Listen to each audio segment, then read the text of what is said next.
Welcome to the Escape with Nick and Adam. My name is Nick. And I'm Adam. How are you doing today, my friend? With aside from my lips looking like, I don't know, gloss, I'm all right. You can wipe that off. Not really. It's got to stay there if that's going to heal. Oh, okay. It's a first degree burn, man. Oh, I forgot you had an eating injury. Yep. It was like when you see the Stooges and a cigar blows up in someone's in one of their faces, and they're like, Yep, that was me. I cooked some eggs in the microwave.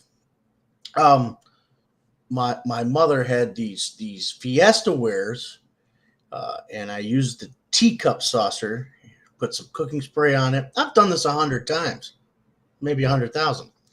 And, the eggs come out good, but they go pop, pop, pop. It explodes a lot. It doesn't make a mess. And I guess it had a bubble that didn't pop. I had my sandwich together, and I went, pow! And I went back. I threw the sandwich that way. The cat jumped 10 feet in the air after hearing the pop.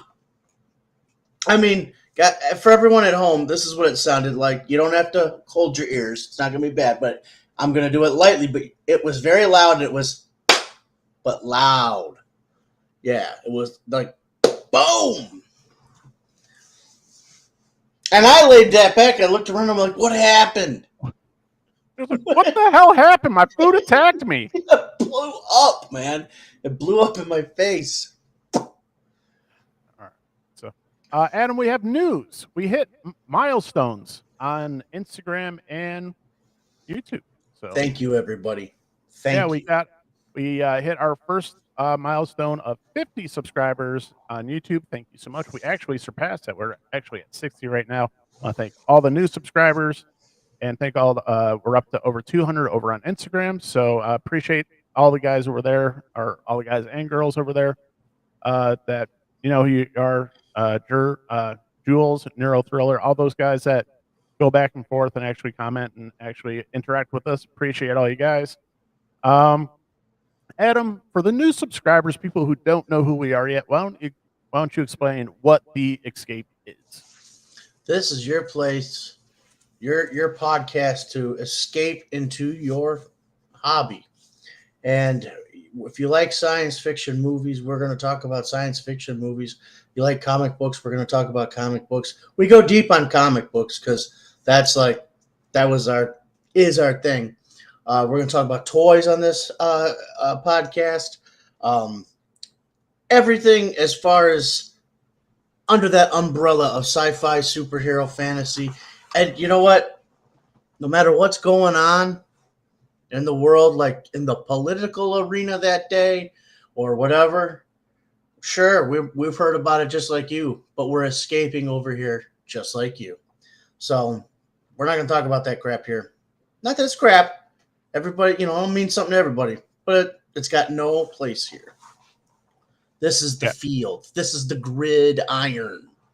Yeah, so no politics, no nonsense, no real world stuff. We just talk about cool, nerdy stuff. And one of the things that we're starting to introduce is a little passion project, Adam, that we've done some live readings of comics on the show before, but we're doing something a little bit different for, I'll let you introduce. So, well, as Nick said, we have done live readings before.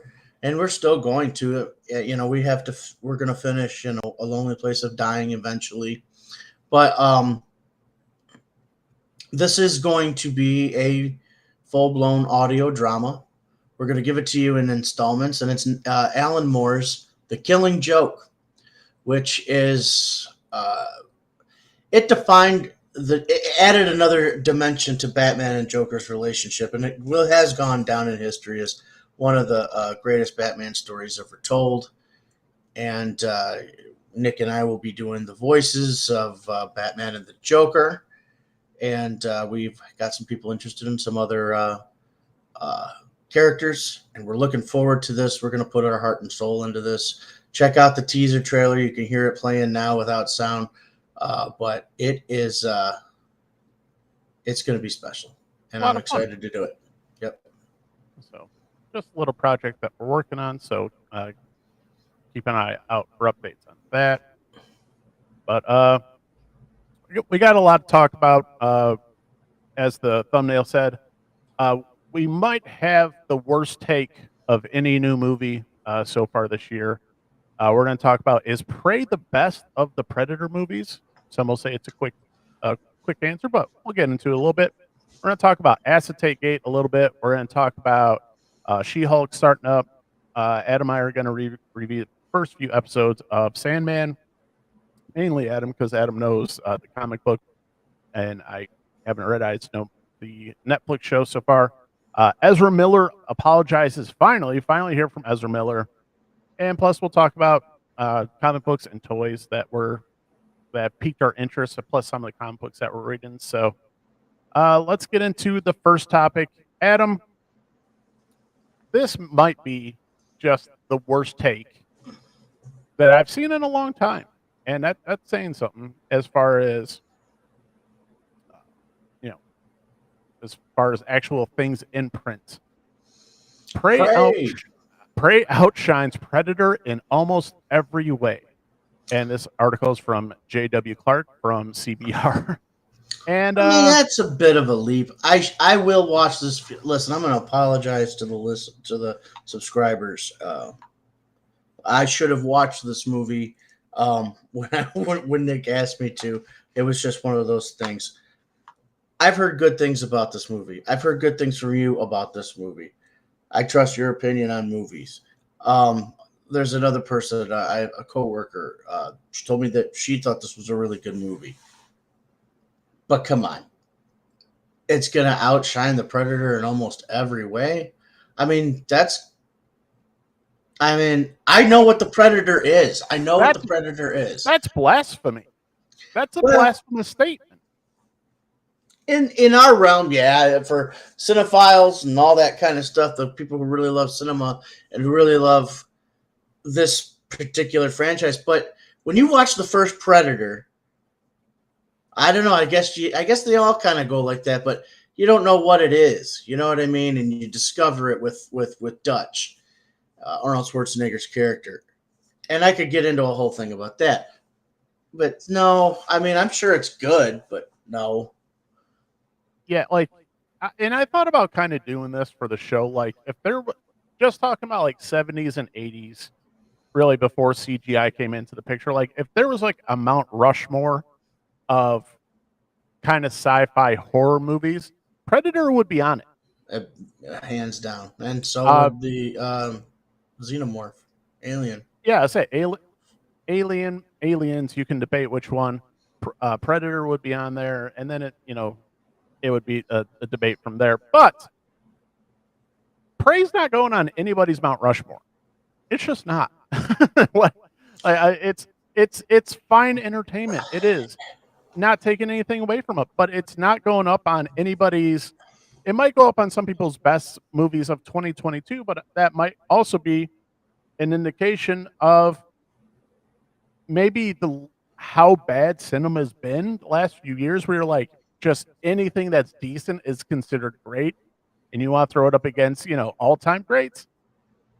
No, not okay. Well, I still have standards. Yeah, I mean, if I'd stand down.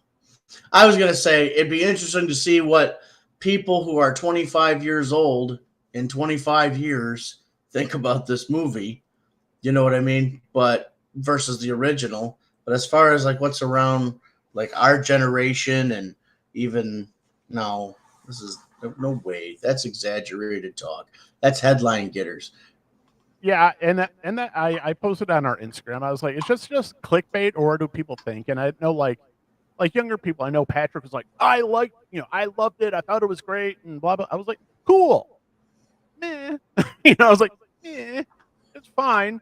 But it just like I said, it just might be, hey, younger people think this is fantastic. Be like, cool.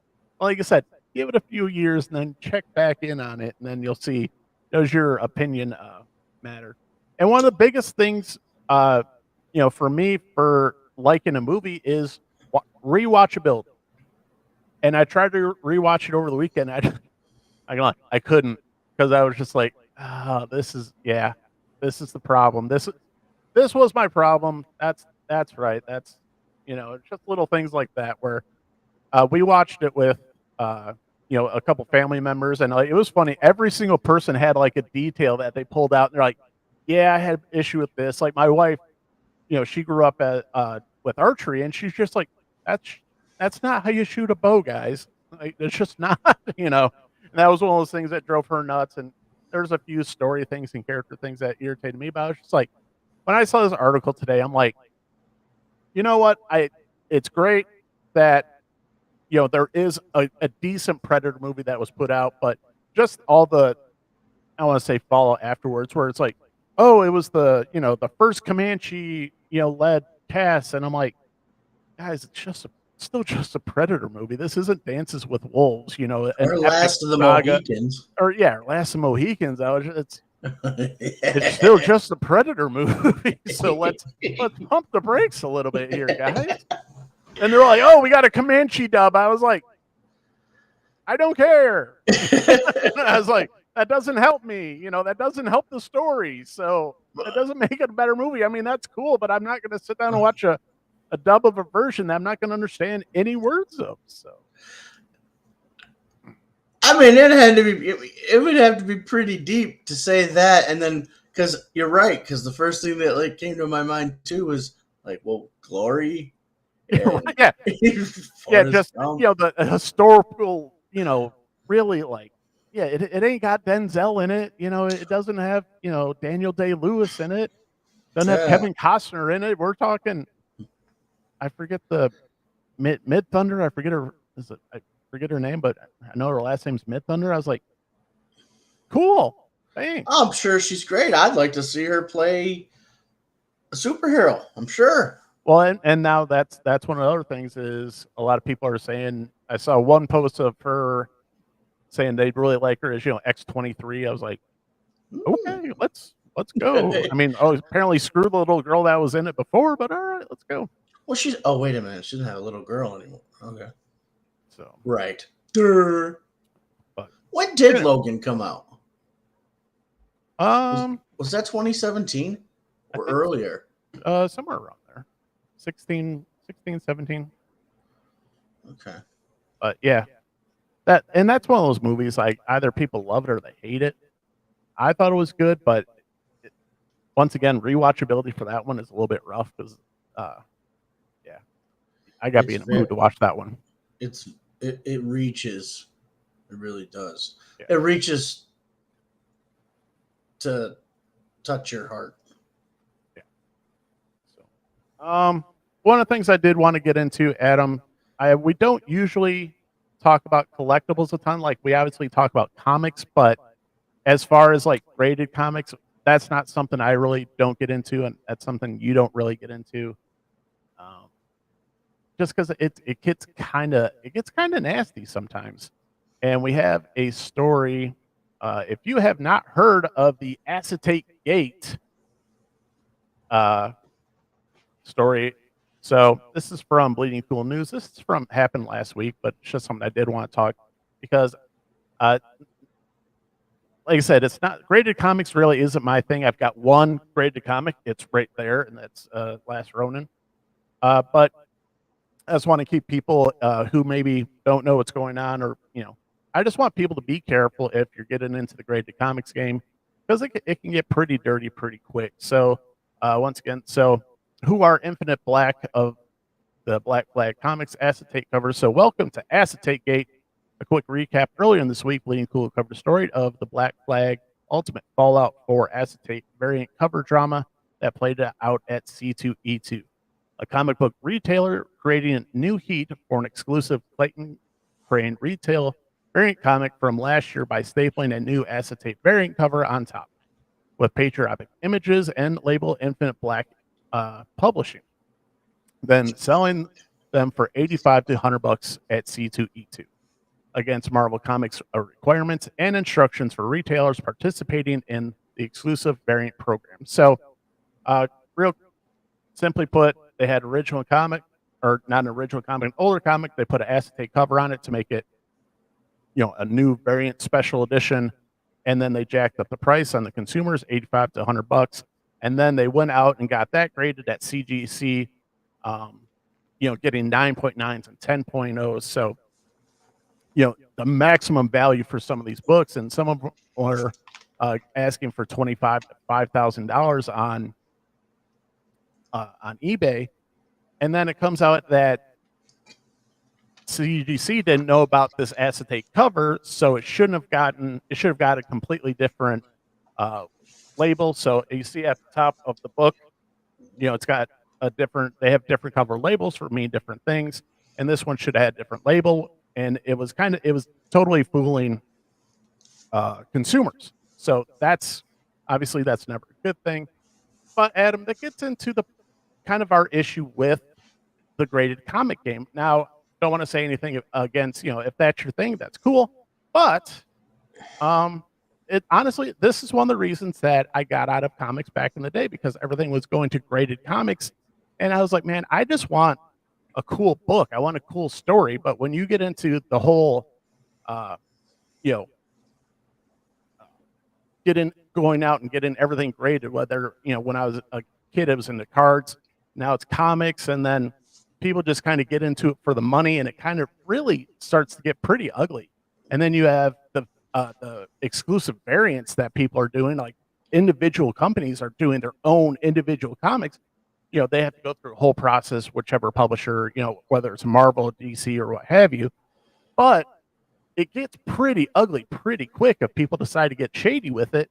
And when you got people taking an $8,500 book that's already got an acetate cover on it, and then sending it out to CGC. CGC doesn't know about this cover, and then next thing you know, they give it a 9.9 or 10.0, and now that book, they're asking for $5,000 for that book, man. That's shady.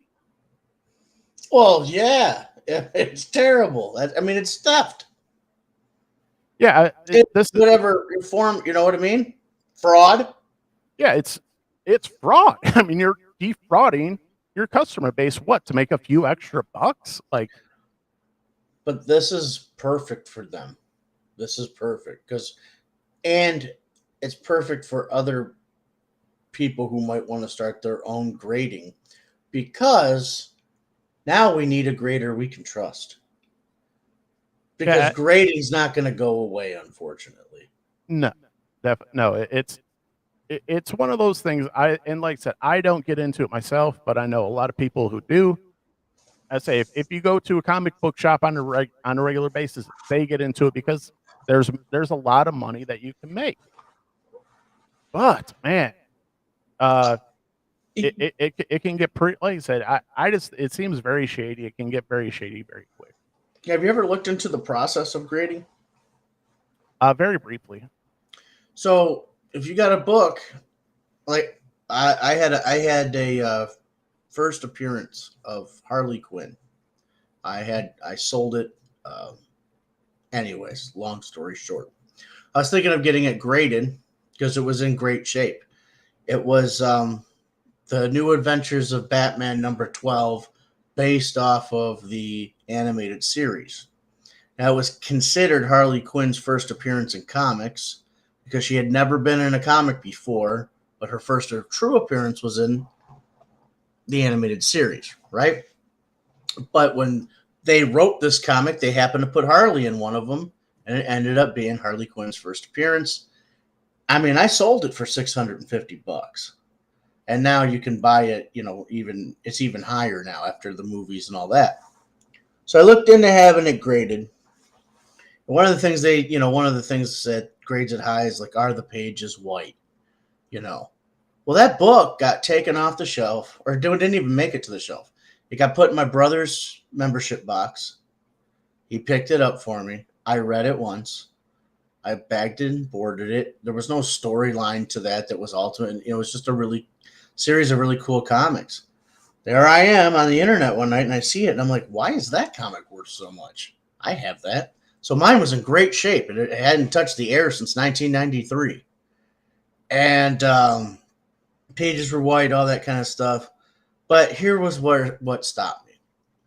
Maybe I could have got more money for that comic than $650 if I'd have held on to it and had it graded. I'm pretty certain, for what I know about comic books, I'd have had about a high 9 for sure for that one. For that one, you have to take your comic book and mail it to them. What?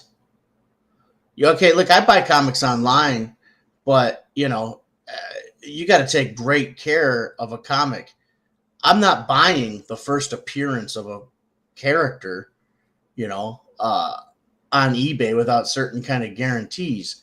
So you want me to ship my comic to you, risk it going through all these hands and getting bent up anyway, and then you telling. So I mean, for me, the risk in doing it just didn't seem right, and I had it just didn't seem shady to me to begin with, because you can never touch the comic again.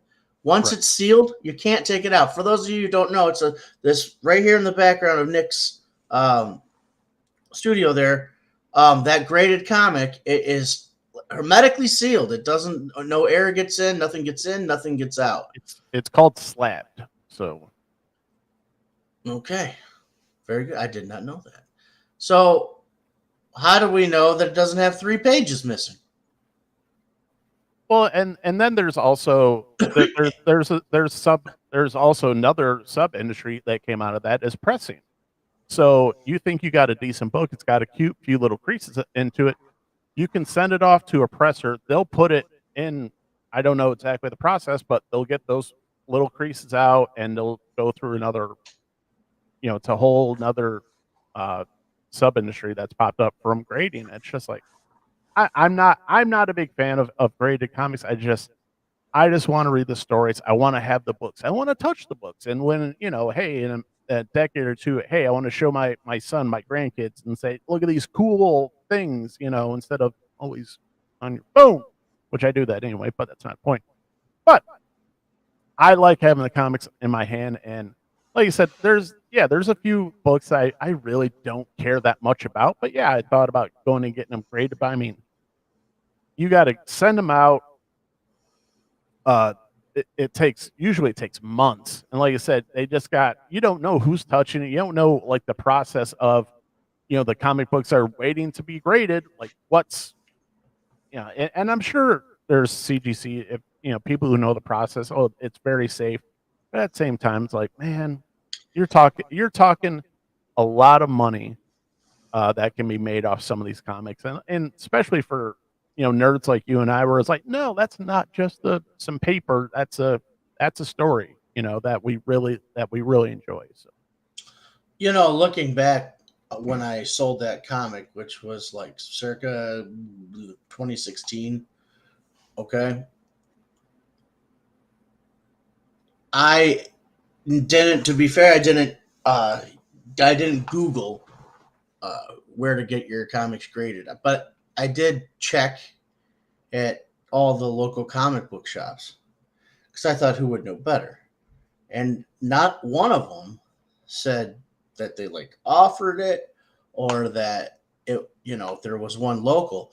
Everyone said you got to mail them in, and I'm like, what psychopaths are putting their comics in the mail? And that's how I can't do it unless it's a transaction. Like, I'm buying, if I buy it from you and it comes with a crease and it was a fair price, very well. I send something out to somebody I don't know for them to fuck with it and then pay them and they send it back to me. How do I know there's not 3 pages missing? Well, and I know they do CGC at, Comic Cons and all that stuff, but yeah, I know what you're saying. It's just, the whole process, I never liked and never trusted. And it seems just like another way to make money off just your average nerd, and I'm not something I'm a big fan of. So, I got something though for the folks listening.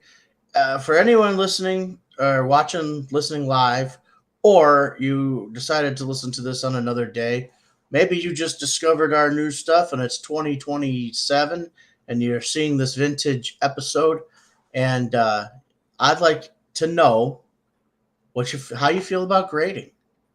One way or the other. Do you trust it? Do you have reservations about it? Does your comic book feel worth more to you having it? I had a graded Witchblade #1 at one point. I think I still do. But I look at it and I've got a trade to read the story, and it does sort of make me feel a little like that's a little more special. So I understand the allure. I just can't get past the whole initiation.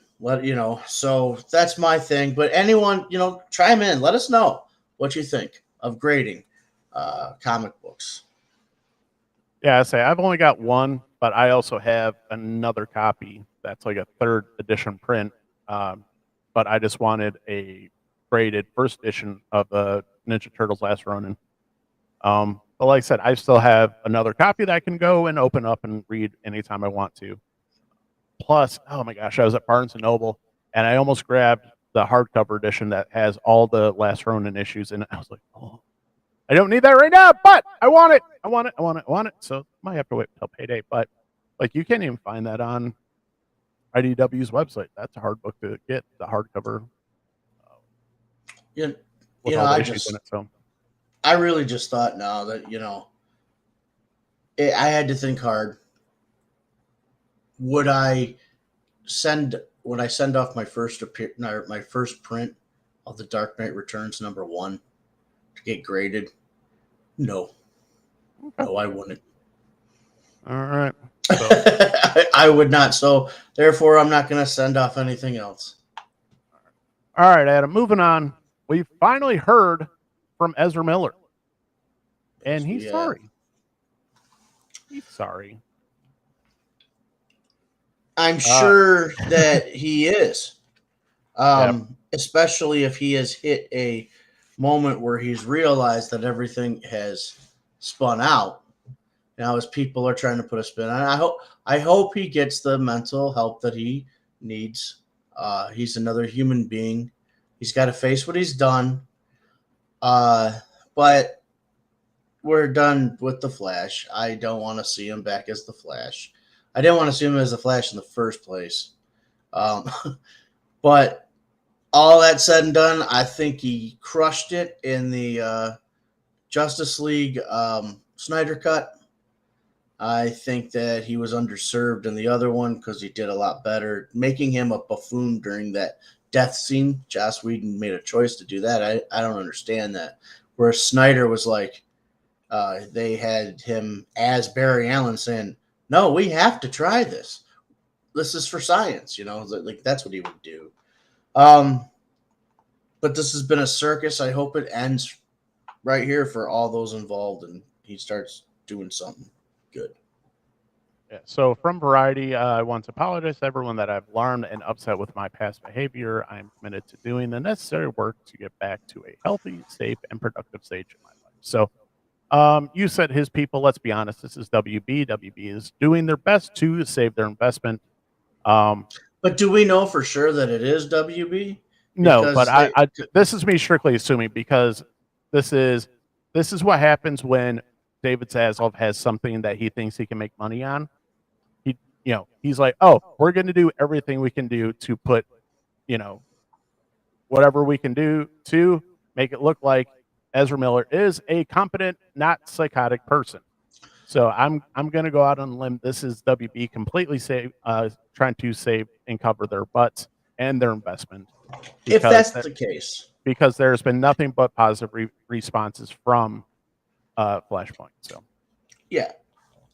If that's the case, then his people put out the statement because he decided he was going to work with them because they'd have had to call him in or talk to his rep and say, look, either he straightens the fuck up or we're going to have to decide what we're going to do with this movie. And there was 2 roads that they could take. Reshoot it with a different actor or gear it towards Flashpoint Batman or Batman Flashpoint. And this is why I say it's WB because his people have done nothing the last 6 months to shine any positive light on him. That's why I say this is Zaslav and WB saying, WB Discovery saying, hey, get a hold of your boy. We're going to do our best PR spin. And so when it comes to the actual press junket, it's going to be Ezra Miller, how is your mental health? How is your state? Blah, blah, blah, blah, blah. Not, hey, why did you choke out a woman and, start a cult? So. Well, yeah, I mean, there's a risk of that on the press junket too. But if he's sincere, he gets his life together, he starts making amends. I mean, we're supposed to be a forgiving people. Blah blah blah blah blah. I'm not trying to minimize that when I say blah blah blah blah blah. I have to see it come from WB before I just assume it. There's a good chance that he's looked at his consequences and went, fuck. Yeah. I don't think that at all. No, not a bit. I think Ezra Miller is borderline psychotic, and if you read half the stories, what has been rumored, and all the thing, and put that together with all the things that have been, put in the press. I mean, there's a couple things I'm not even allowed to say on YouTube that he's being accused of. He's on video, like I said, choking a woman. I know about this. He's been arrested for DUI. This felony charges for stealing alcohol is just the latest. So Right. I don't. He's got to face those crimes. He's got to. Yeah, he's got to. But as far as I think this is strictly one of those, I'm sorry I got caught, not sorry for the things that I've done. He was pretty out there with it. All right, Adam. I know you hate criminals, Bruce, but I have to see the best in people because my mom and pa raised me that way. So yeah, I get to be Superman in this. There you go. You get to be Batman. Yeah, I say, you son of a bitch, do your crime, or I'm gonna beat you to a bloody pulp. Nailed it. She-Hulk is starting, and so usually my wife doesn't get involved in things, but usually doesn't have too much of a say on things, but she saw either the trailer or just a commercial for She-Hulk, and she's like, She-Hulk? And I'm like, so I was getting dinner together. I'm like, she's like, CGI looks like crap. I'm like, okay, thanks for the chiming in. I was like, and you're not wrong. So yeah, so Bruce Banner has a cousin named Jennifer Walters, and she's a lawyer. And in the original comic book, she needed a blood transfusion, and why Banner thought it was a good idea to give it to her, I don't know, but he did. And the gamma in his blood mixed with hers, and she became She-Hulk. And in modern stories, as She-Hulk, she litigates in a court of law as a lawyer. yeah, the trailer looks obnoxious. The latest trailer that they did that made it look like the commercial for her firm, that hasn't helped. I'm kind of off TV. I'm done with it. I'm going to finish Sandman, and if something comes up that I really want to see, I'm going to check it out. And then if it's not good, like I'll check out Stargirl season 3. I'll be in there because 1 and 2, very good. And when Titans comes out, almost day because I'm a glutton for punishment. But it's exhausting keeping up with that shit. Well, that's part of my issue with Disney Plus in general, where they've made it, oh, well, between the movies, we're going to have all this stuff in between. Like, man, just let me decompress and, back off a little bit. That's the old entertainment, saying leave them wanting more instead of content. I'm just, and I've said it before when they announced everything for Phase 4 and all the Disney Plus stuff, I said, I don't want any of that. And, I was never into the She-Hulk comics, but I always appreciated the character. She was always a popular character. She was written, she was fourth wall breaking before Deadpool was doing it. And I always thought it was a fun character. I just have no trust in Disney to do it right, even though I think this could be done really well. And I think this could be a very easy way to introduce new characters into the MCU and, make it as a, hey, this this superhero's in trouble. You know, he needs to be bailed out of jail or needs to be bailed, you know, needs some legal help somewhere. And everything I've seen, I was just like, I just have no interest in this show. I love the first phase and a lot of most of the second phase of Marvel and all that stuff, but I'm gonna tell you why I want to just walk away from it altogether. So, Marvel recently did a list of, you know, all their movies in a row and all this kind of stuff, and guess what was not on the list? The Incredible Hulk with Ed Norton. They do not acknowledge it as part of the MCU. They say, well, yeah, I mean, it's kind of close. And, well, we got the multiverse. So that's, you know, we had the same Thunderbolt Ross. That's just what they're saying. They do not acknowledge it as that. I think they've softened the Hulk. I think Professor Hulk was cool for, you know, having that particular movie, but we need the Savage Hulk back. And well, I say Hulk fans don't want Professor Hulk. Hulk fans want Hulk. They want him, you know, at odds with the government, at odds with the military. You know, that want him smashing. Just show the Hulk. It's not hard. It's not hard. Just show the Hulk smashing crap. It's not a challenge. That's all people really want to see. I know after a while that can get a little bit mundane and stale, but you know, there's different ways to, you know, spice it up. It's called writing and being creative. Disney, go get good writers. But this Professor Hulk, and I'm not a fan of Mark Ruffalo in general. So I'm done. I got a pitch for a Hulk movie right now. I'll say this real quick. No one wants to see the Hulk doing yoga. Fair? Does anyone want to see that? Does anyone care about that? I don't want it to continue. I mean, I understand Professor Hulk. Here's why I like that they did Professor Hulk. Because there's also a Joe Fixit Hulk where he's gray and he's a mobster. I know for a fact from the comic books there's many personalities in there. And that Professor Hulk is Banner's personality infused with the Hulk. Blah, blah, blah, blah, blah. But they're sitting on, like, the Ed Norton movies. God, it just itches. The Ed Norton movies, they touched on it. They touched on it, and then he got in trouble, and he got exposed, and he had to go see Betty. The Bill Bixby show, well, however many seasons it lasted, I think it was 3. If they take a note from that and put Bruce Banner in a situation where he doesn't want to get noticed, he's just trying to stay out, whatever, out of the way, but make that the movie. And then the Hulk is exposed. And then at the end, the Hulk ends up inadvertently saving people. Yeah, or you could separate the Hulk and Bruce Banner and just play it. I mean, there's so many different storylines that you can play with. Did you just suggest Hulk Island? Yeah, I did. Fuck yeah. Greenlight Nick's idea. I'd watch that TV show. Well, that's just talking about a movie, though. Now with Mark Ruffalo. I don't know. I lose control. I like yoga now. Yeah, that's really good. All right. So you're not watching She-Hulk then? Nope. All right. I might have to. For the show. Well, I'll do it for the show if I have time, but right now Sandman's taking precedent and we got a action figure review going up by the end of the weekend.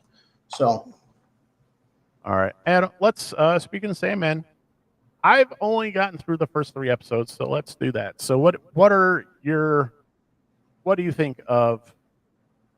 Let's do this. So what do you think of the show, and then what do you think of how it compares to the comics? Things you like and things maybe you don't like.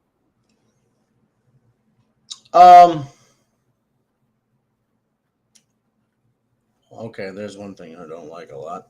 All right.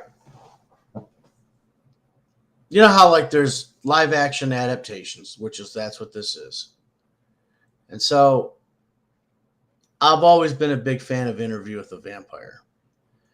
And I finally listened to the entire book on audio drama like last year on Audible.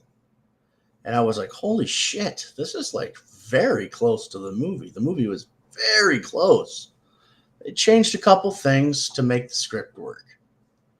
So I'm okay with that little stuff that they did. I'm all right with I'm upset about the Constantine character because she's not smoking.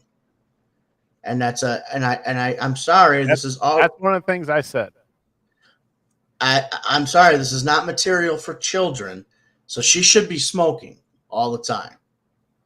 And I think he was John Constantine the Hellblazer in the original books. He was a little rigid, but there's room for that character to evolve. Lucifer, on the other hand, in the original. Did you see him go to hell yet? I'm just through episode 3, so okay. Well, you would know if they went to hell. So, big scene in the movie or in the comics, he goes to hell. He has to get his helm back because someone stole it, then sold it to a demon. So he goes to hell and he meets Lucifer, and then they find the demon, and he challenges the demon. And that's all I'll say. Okay? I'm not going to tell you the outcome. It's a very cool thing. And they do the sequence of their challenge wonderfully. Except for no fucking reason at all other than to spotlight the lady that they've got playing Lucifer. Coruscant, the demon, has to pick someone to represent him and battle for him. And who does he pick? Picks Lucifer. In the comic, the original comic, that didn't happen. Those two just battled. Dream, Morpheus, and Coruscant. I did not like those two things. Now, what do I do like? Wow.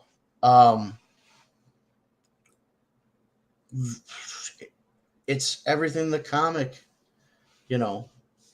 well, let's wanted start to with be. Tom Sturridge. Tom Sturridge as Dream. He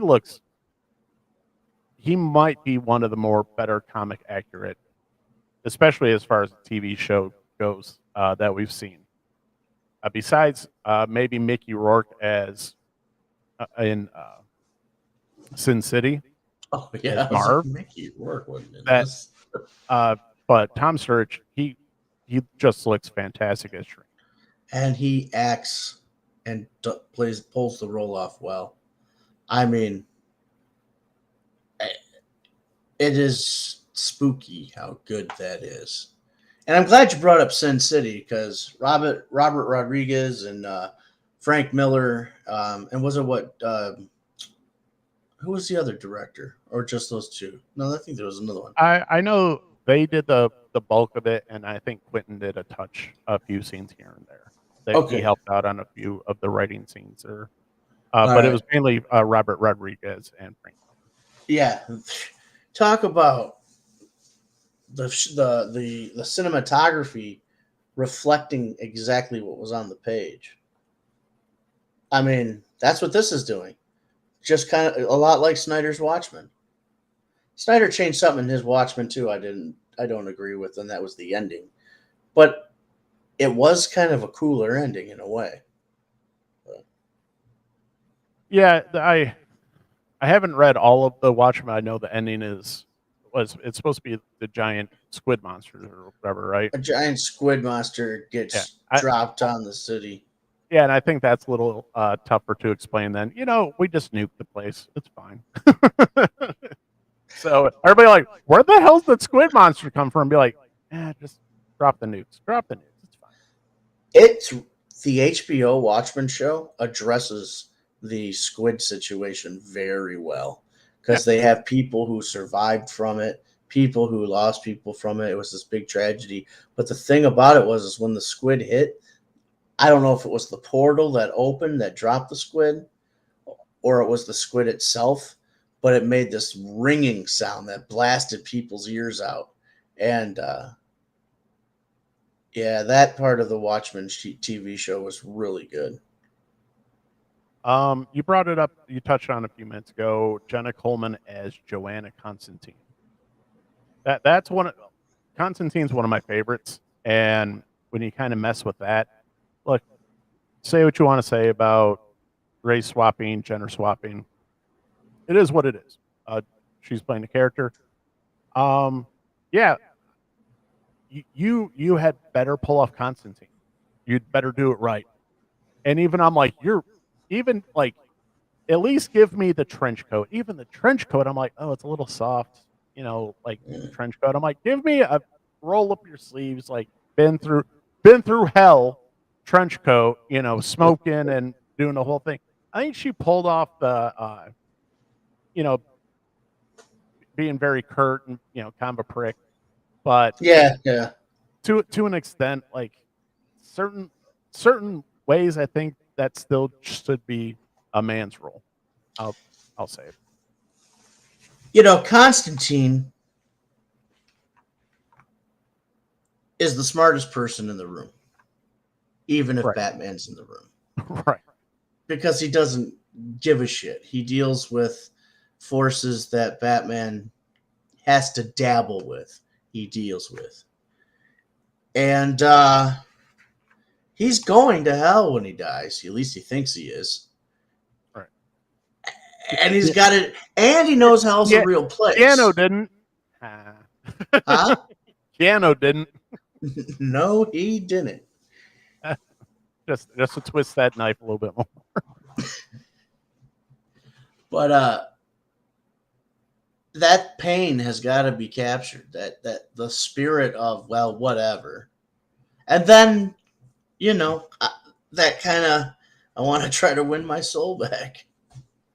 Yeah, it's the and it is. You're right. It's the I know more than you about heaven and hell than you could ever imagine type of character. Does she pull it off? I don't know. Like I said, I've only seen, like I said, the first few episodes, but yes and no. But yeah, Constantine's one of my guys. I really like that character, and and with anything, man, you better do it right. And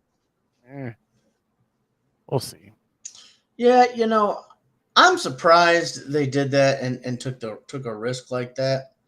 And the only reason I call Aller, they took a lot of risk on casting for this show.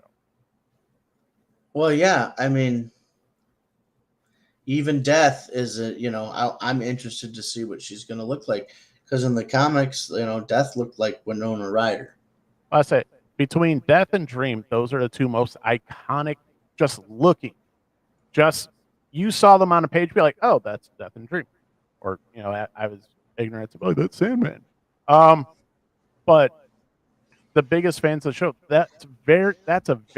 those are two very iconic characters, and we are Tom Surge nailed it. And I apologize, I don't remember who they got for Death.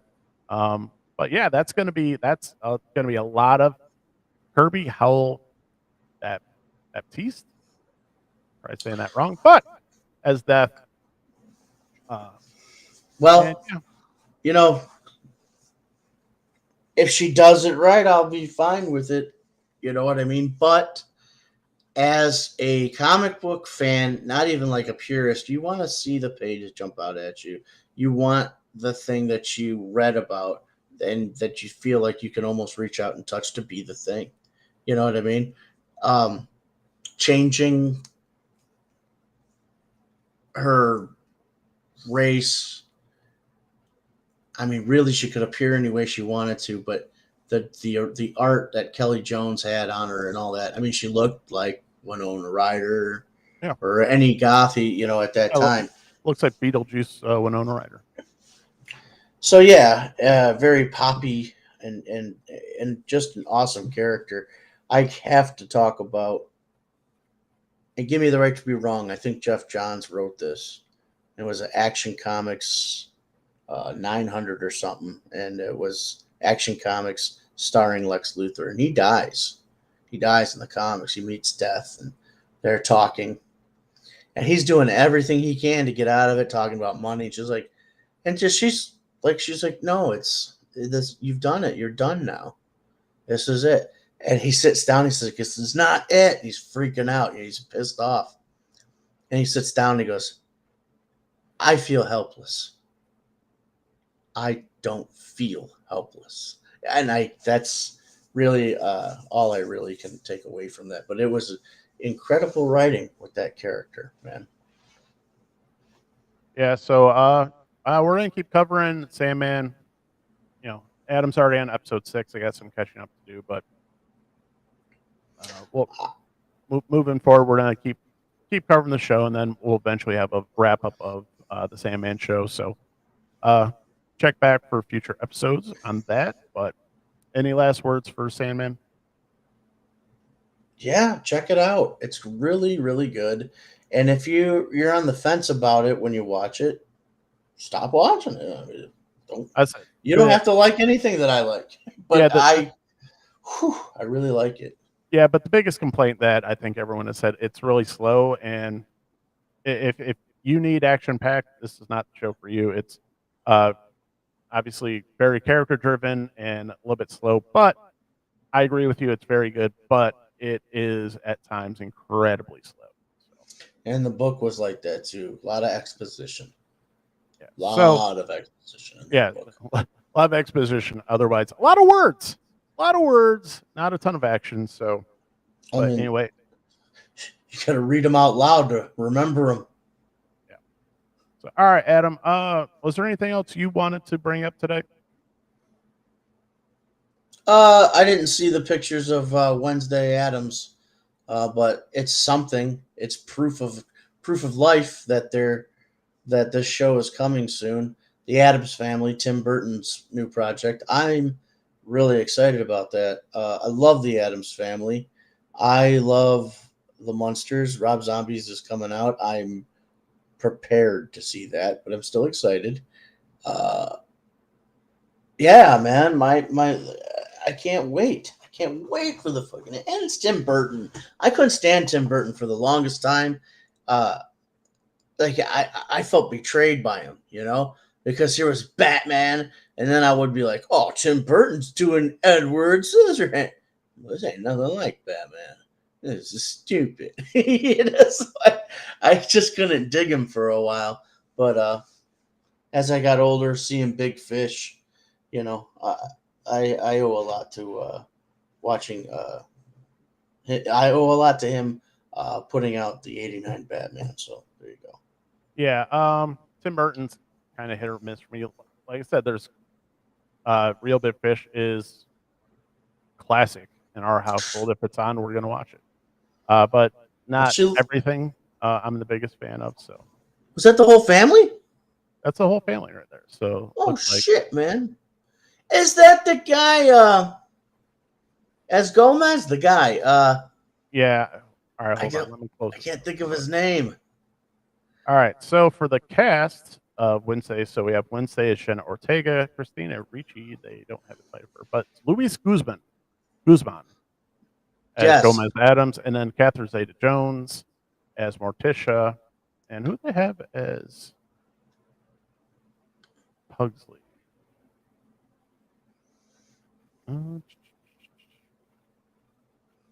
I didn't recognize Pugsley. So you know what though, this connects to what we just talked about with the character of Death. See, this is satire. This is silliness. This is a perfect role for Luis Guzman, because I don't know how much Addams Family you still watch as a 41-year-old man there, Nick, but I turn it on just to watch Gomez, and he's a freaking animal. You know what I mean? He's like always like, let me stab you with this. I mean, it's hilarious. And this guy, he's going to be over the top, just like Gomez, just like John Aston. Yeah, Pugsley is Isaac Ordonez. So, yeah, I'm overall, I like Luis Guzman. Catherine Zeta-Jones, I haven't seen a ton of things that she's been in lately. Jenna Ortega, I don't I am not familiar with her. Jenna Ortega. She was the. You can keep saying the name. That's fine, but I don't know her. Did you see the new Scream movie? She was the one that got murdered in the beginning. Well, she didn't get murdered. No. She survived. She was What? the one that. Spoilers. I'm sorry. It's been out for a while since like last Halloween. If you haven't seen freaking that movie, Yeah, then, nothing I can't help you. that I'm familiar with. So, but she's gonna be starring in Wednesday. So, is there a? Well, wait a minute. Wait a minute. Jenna Ortega is Wednesday? Yeah. Jenna Ortega is a grown-up woman. Okay, that you seem shocked by this. Well, she looks like a little kid in that picture. I mean, she's 20, not even. She's 19. It's not a 9-year-old, but she looks good. You know? Yeah. So, I mean, Wednesday was a little kid, right? I mean, who's to say what? I mean, she could be older. Yeah, you're right. I don't care. I just want my friends back for a little while. That's how I feel about it. You know? Yeah, so, Oh yeah, she's almost Morticia's height. Look at, she's gonna be, she'll be older. Yeah. So, I don't. See, I'm okay with that kind of a change too. But when we're talking about death in Sandman, there's nothing funny about Sandman. You know, once we get to the Shakespeare stuff, there's a little bit of levity, but not much. You know? Right. So, all right, Adam, let's get to toys and comics. So, McFarlane has released some really good looking figures that they're coming out with. So, releasing a Oswald Cobblepot penguin from Arkham City. So that seems to be one of the newer waves coming out. The Batman Arkham City Build a Wave is coming. Looks like Penguin's one of them. Some more Warhammer 40K stuff. I really love this Catwoman. I'm really happy that they're coming out with a version of her. I'm excited about that one. And then they just announced a Ra's al Ghul. So that's right, Detective. I'm not sure how I don't care for the look so well, much, but the figure looks fantastic. If you look up the Hush DC Direct, he looks like he's supposed to. He's got the long coat and all that. But this is how they dressed him in Arkham City. Right. And I have the Arkham City figure like this too, and it's always kind of irked me that I didn't have a coat for him. But I have made a decision. This is stupid. This is so stupid what I'm about to say. I mean, obviously you see the pattern in the multiverse, right? Right. The multiverse toys. Yeah. There's a section of Batman the Animated Series, or that old stuff, and then there's the section of the Dark Knight's Metal. They got that section out there. Then there's the classics, and then Rebirth. It's like they got Rebirth and then mirrored versions and variants of those figures. And now they're committing to the Arkham games. Well, I have a very lonely Arkham Knight McFarlane Batman action figure who could use some friends. So I'm in. Yeah, I really like those. Did you play Arkham City? I don't remember which one I played. I was playing one, and then my controllers broke, so now I don't know which one. But I'm wondering who the Build-A-Figure is, because I can't remember. I know Titan Joker was from Arkham Asylum. Yeah, I think I'm playing Asylum. You're playing Asylum right now? I mean, in the middle of it. I haven't played it for 6 months. I'm playing. I haven't played it for a month and a half. I'm playing it too, man. Cool. I'm gonna look up Arkham City characters. All right, and then some of the other figures that were announced that I think look like a lot of fun is part of the NECA Toonie Terrors, and they have some. Tell me if this gives you flashbacks, Adam. Killer Clowns from Outer Space. Yes. From outer space.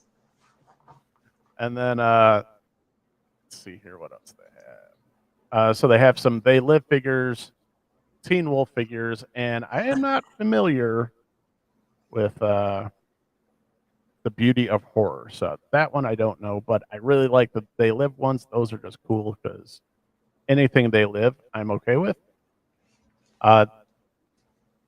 Yeah, it's one of those. Golly, if I get into that line too, I'm just gonna be in trouble. So yeah. Well, get me started. What can I say? realize I wasn't showing those, but probably won't do the Toonies. No, but they've got some really fun ones. Like they've got the some fun ones. When was it Quint gets eaten by a shark? That's fun. Yeah, but see, I can't go down the Jaws rabbit hole. Yeah, I love Jaws too much. Those would almost fit in with my other NECAs. The Killer Clowns. Yeah, so I realized I apologize. Realized I wasn't showing these now, but the They Live, Killer Clowns from Outer Space, and then the Beauty Horror. So, and plus Teen Wolf. So who doesn't love Teen Wolf?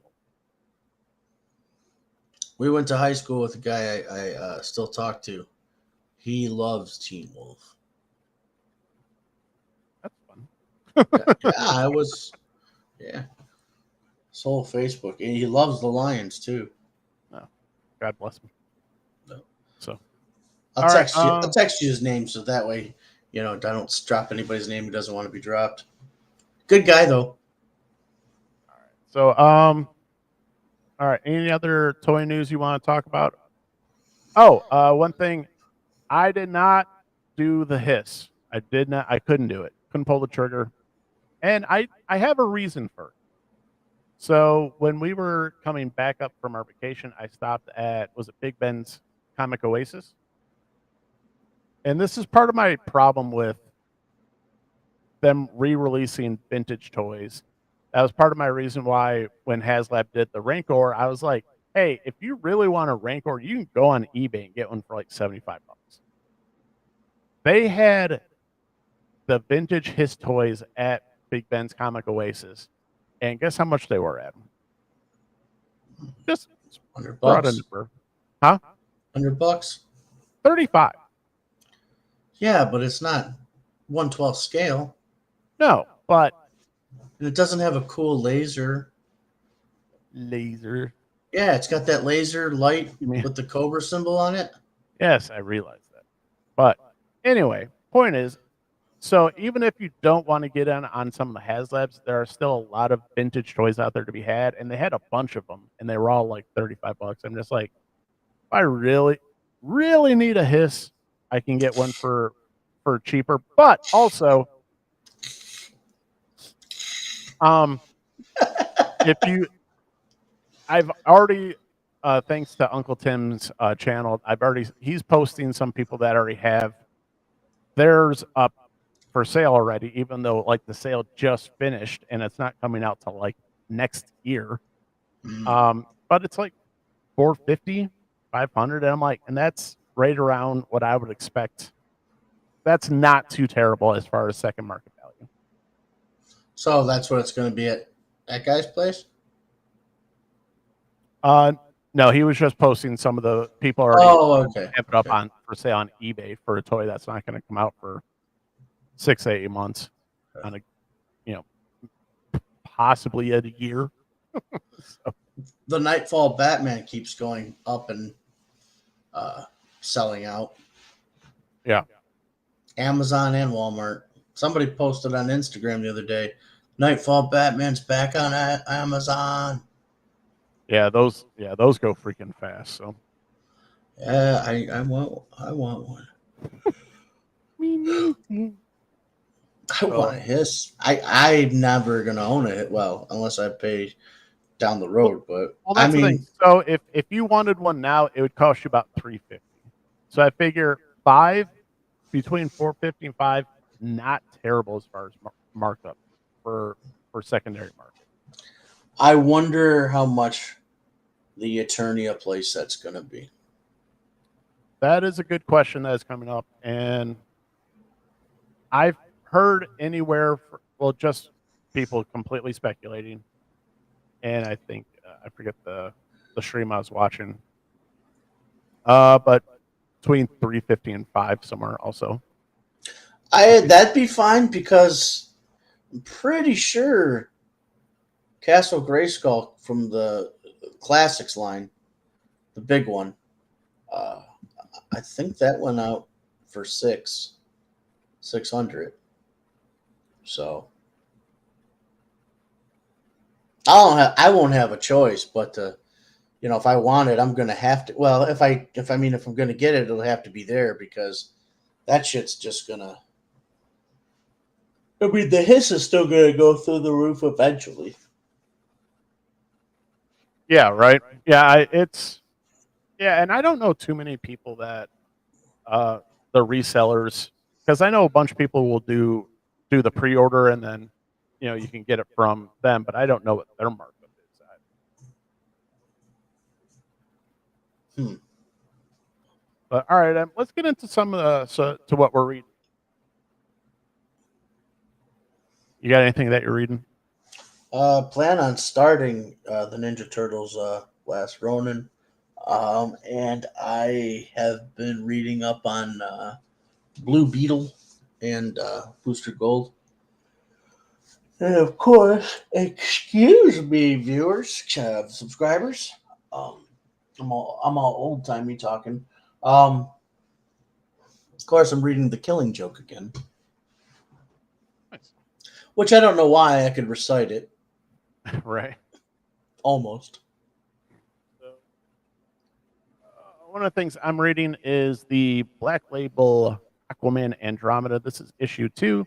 Oh yeah, have you read it yet? Yeah, so I read the first 2 issues. I forget how many issues this is supposed to be, but I really like the art. The writer is Ram B, and the art is Christian Ward. And one of the things that I really like that they do with the art is uh, they'll do like a double page spread of uh, something, but they'll only show you like just enough to keep you.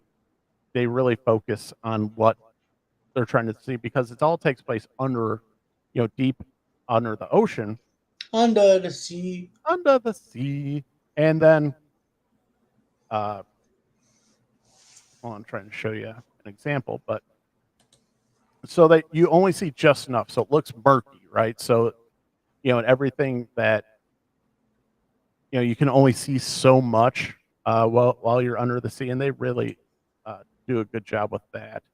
But also, one of the things I really like is so if there's like a really chaotic uh, panel, the art reflects that. Even the reader has no idea what's going on. Oh yeah, that's great. I So, like when they do that with the panels. Greg Rucka did that a lot with Batwoman. but it's the story so far. It's good, but it's also one of those. I've read the story before, and I really hope it changes enough. But do you remember the movie Sphere? Vaguely, I didn't. I don't think I So saw it. it was based off a Michael Christian book. Michael Christian's the same guy who did Jurassic Park. Well, he wrote a book called Sphere, and it's very similar. Where there's this spacecraft deep that landed on the bottom of the sea.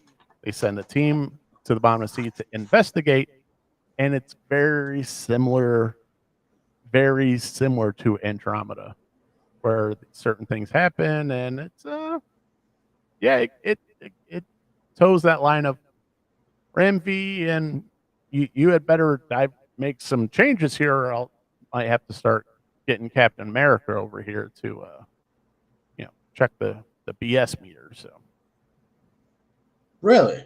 yeah, because it is very similar to Sphere, and like I said, I'm going to check out the whole series because I like this story, but at the same time, it is very, very similar to Sphere. Okay. It's very, very similar. And it's one of those like, hey, not all the comic book readers are kids. Some of us have been around and read books and comics and movies. So Been around a minute here. I've seen. I know there's a lot of times where you'll try and do a story and it will follow parallels with other stories, but there better be some changes quicker. Right. Whew. But also started reading the new run of Batman with Chip Zdarsky and Jorge Jimenez. I normally am not a big Batman reader because you're my Batman guy, so I just go to you for stuff. So, but I'm very much enjoying it. Yeah. It's got the latest issue had Failsafe, and Failsafe basically went through and kicked everybody's ass. The whole Bat family, even Nightwing shows up, and everybody's like, "Yay, Nightwing's here!" And Failsafe goes, "I don't care who you are," and basically beat Bruce Wayne to a bloody pulp to within an inch of his life. And then, as I showed you the final panel, that was the final panel. So he comes out as Zor-En-Arr. I was wondering about that. I was like, well, wait a minute, this doesn't match them. Because Nightwing brings him back to the old Batcave and says, "Hey, I this is something I kind of got to do alone." And then he comes out as he's like, "I'm Batman," and he's all purple, and I'm like, "That's fun." Do you know what Zor-En-Arr means? I don't know what it means. And he was a little kid. He overheard somebody saying something like, "What? You're going to be the Zorro at Arkham?" Zor-En-Arr. So when he goes nuts, see, Zor-En-Arr is Batman, literally. There's no Bruce Wayne to temper it. Right. Yeah, it's the 100% right. Yeah, because there is a duality to him, and there is, Bruce Wayne is the mask and all that kind of stuff, and nope, not with the Zor-En-Arr version. Which explains why McFarlane released that toy. Yeah, I would say that one I thought was kind of random, and then you start going, "Oh, he knows things." Yeah. That fucking bat suit is bananas, man. It looks like Laffy Taffy. It does, yeah. I should say it reminds me of Laffy Taffy. Is that Batman? I don't think so. He's got a baseball bat? He doesn't smell like bananas. Yeah. Oh, because he is bananas. So. He is bananas. All right, Adam. Let's wrap it up. Any last things that you said before you're pretty much just zoned in on Sandman? I mean, yeah, that's all I really have time to watch right now. Once I wrap up Sandman, there's nothing really out there that I want to jump into. I've got the train finally rolling with reviews, and so there you go. All right, so well, later on tonight, I'm going to be watching Hard Knocks episode 2 of the Detroit Lions, so I'll be pretty psyched about that. But other than that, not too many things have piqued my interest that we'd be reviewing for the show besides Sandman, She-Hulk. I think we're going to have to check it out a little bit. At least check out the first few episodes to see if it's a recommend. But I'll give it a look.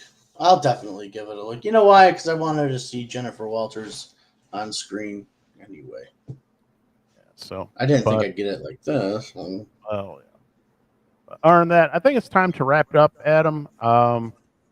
Just want to remind everybody, if you want to interact with us and see what we might be talking about on the show, go over to our Facebook and Instagram at The Escape with Nick and Adam.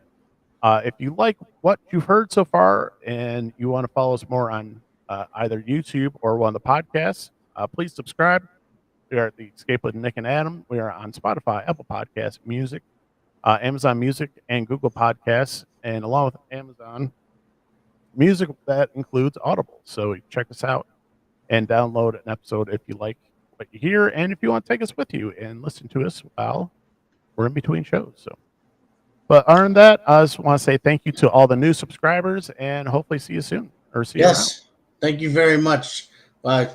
We can't do this without you, and we wouldn't want to do it without you. So there you go. So, all right, thank you guys so much, and take care. Good night, Planet Houston. Good night, America.